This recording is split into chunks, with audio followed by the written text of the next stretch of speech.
Hi friends, பாசிப்பருப்பு சாம்பார் ஜீரக மிளகு அரைச்சி ஊற்றி எப்படி வைக்கிறதுன்னு பார்க்கலாம். ஃபஸ்ட்டு ஒரு கப்பு பாசிப்பருப்பு எடுத்து நல்லா வறுத்து எடுத்து கழுநீர் பிடிச்சி எடுத்து வச்சுக்கலாம்.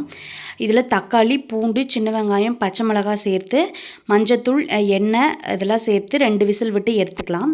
ஊற வைக்க தேவையில்லை. ஜீரகம், மிளகு, வரமிளகாய், 2 பூண்டு. பூண்டு வந்து ஏற்கனவே சேர்த்துருக்கனால 2 பூண்டு மட்டும் சேர்த்துக்கிட்டேன்.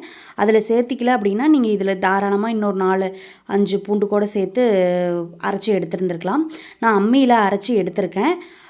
பருப்பை வந்து 2 விசில் விட்டு வேக வச்சுட்டு கொஞ்சமாக லைட்டாக கரண்டி விட்டு நல்லா மசிய விட்டுட்டு அரைச்சி வச்சுருக்க ஜீரக மிளகை ஊற்றி கொஞ்சம் தண்ணியாட்டம் கொஞ்சம் விட்டு கரைச்சிக்கலாம். நான் வந்து மண்சட்டியில் தான் விட போகிறேன். அதுக்கு தாளிக்கிறதுக்கு சின்ன வெங்காயம், வரமிளகாய், கருவேப்பிலை, கடுகு இதெல்லாம் போட்டு தாளிச்சிட்டு நம்ம கலந்து வச்சுருக்கிறத எடுத்து ஊற்றி லாஸ்ட்டாக கொதித்ததுக்கப்புறம் நெய் விட்டு இறக்கணும் அப்படின்னா சாப்பாட்டுக்கு சூப்பராக இருக்கும். ட்ரை பண்ணி பாருங்கள்.